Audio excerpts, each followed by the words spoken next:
साधारणतया हम लोग एक आदर्श नेता के बारे में बहुत सारी कल्पनाएं करते हैं, बहुत सारी उम्मीदें करते हैं। हम कहते हैं कि वे हमारा आदर सम्मान करें और वे हमारी कद्र करें, उनका बातचीत करने का तरीका अच्छा हो और वो हमारी भावनाओं को समझे और हम हमारे से जो आशा है, जो उम्मीद है, वो हमको हमको पूरी करके दे। क्या ऐसा संभव है? बिल्कुल नहीं है। जब भी कभी कोई नेता या कोई भी नेतृत्व, जब तक उसको सत्ता नहीं मिलती या जब तक उसको कुर्सी नहीं मिलती, तब तक वह लोगों के सामने ऐसे हाथ जोड़ेंगे, गिड़गिड़ाएंगे और उनसे बहुत सारे लुभावने वादे करेंगे। लेकिन जैसे ही उनको कुर्सी मिल जाती है तो वे कुर्सी से नीचे उतरने का नाम नहीं लेते, जनता को कीड़ा मकोड़ा समझने लग जाते हैं। क्या ये सही है?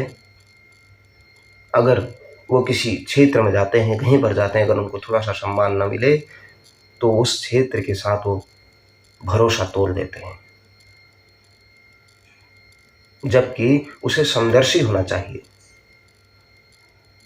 उसे संपूर्ण क्षेत्र के भूमंडल का, उस क्षेत्र के आसपास के भौगोलिक परिवेश का, वहाँ की संस्कृति का, वहाँ की समस्याओं का, वहाँ की आवश्यकताओं का और वहाँ की हर प्रकार की परेशानियों का उसके पास समाधान होना चाहिए। क्या ये होता है? बिल्कुल नहीं होता है।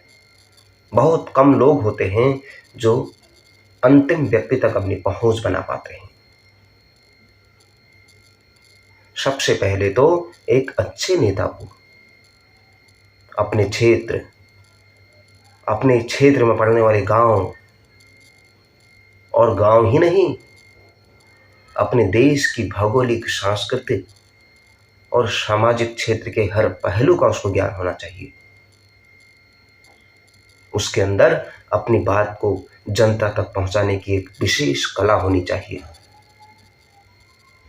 वही जनता की बात सुने, उनकी जरूरतों को समझे, समाज के प्रत्येक व्यक्ति को समदर्शी भाव से देखे, प्रत्येक क्षेत्र का समान रूप से विकास करे, गरीबों और जरूरतमंदों की सेवा के लिए सदैव तत्पर रहे। भ्रष्टाचार तो उसके आसपास पनपना ही नहीं चाहिए और परिवारवाद, क्षेत्रवाद और जातिवाद से वे कोसों दूर होना चाहिए। ऐसा होना चाहिए एक आदर्श नेता, और लोगों की हर शिकायत को गंभीरता से निपटारा करने वाला होना चाहिए। समाज के अंतिम व्यक्ति तक उसकी पहुंच हो। अपने साथ लगे हुए हर कार्यकर्ता की, अपनी टीम की और हर समर्थक की चिंता करने वाला होना चाहिए। उसके अंदर ईमानदारी की पराकाष्ठा हो, सेवाभावी हो और सदैव जनता के बीच उपस्थित हो। जनता को लगे कि यह व्यक्ति हमारे ही बीच है, भले ही वो कहीं भी जा रहा हो, क्योंकि उसको अपने सदनों में भी जाना होता है और वहाँ से नई नई नीतियों को लागू कर जनता के लिए कुछ कार्य करने होते हैं। लेकिन जनता को यह एहसास होना चाहिए कि वह व्यक्ति हमारे ही बीच में है, हमारे से दूर नहीं गया है। कई लोग जीतने के बाद 5 साल बाद दिखाई देते हैं। कई लोग केवल चुनाव के समय ही आते हैं, उसके बाद अंतर्ध्यान हो जाते हैं। यह स्थिति ठीक नहीं है।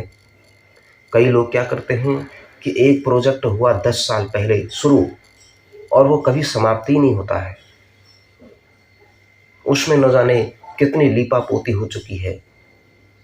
एक छोटा सा उदाहरण, मान ले जाए किसी गांव में एक छोटी सी सड़क जाने वाली हो और वो सड़क कई साल पहले चालू हो, लेकिन कागजों में उसमें डामरीकरण हो गया हो, कागजों में उसमें सब काम हो गया हो, लेकिन वास्तविक धरातल में कुछ नहीं हो रहा हो।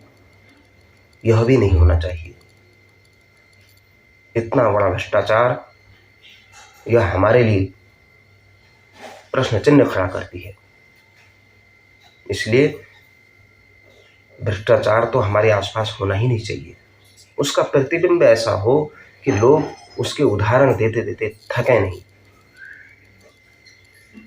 कहीं भी आवश्यकता पड़े, लोग ऐसी उम्मीद लगाएं कि हाँ, हमारे क्षेत्र में एक ऐसा व्यक्ति है जो हमारी हर प्रकार की हित चिंता करता है। कभी भी ऐसा व्यक्ति अगर वो सक्रिय है, सक्षम है, योग्य है, उपयोगी है और बहुआयामी व्यक्तित्व का धनी है, तो वह व्यक्ति जीवन भर भी अगर चुनाव लड़े तो कभी हारेगा नहीं। लोग उसे अपने सिर आंखों पर बैठाए रखेंगे। ऐसा व्यक्ति हमारे लिए एक आदर्श नेता कहलाने लायक है। अन्यथा जो इन चीज़ों से दूर रहता है, अपने ही धन, वैभव और भ्रष्टाचार के बोलबाले से बड़े बड़े महलों को खड़ा करने में लगा रहता है अपने लिए और जनता के लिए कुछ नहीं करता जीतने के बाद, वह व्यक्ति नेता नहीं है। वह व्यक्ति जनता का खून चूस रहा है। इसलिए हमें ऐसा नेता चाहिए जो समर्पित रूप से जन सेवा के लिए अपना सर्वस्व न्यौछावर कर दे। नमस्कार।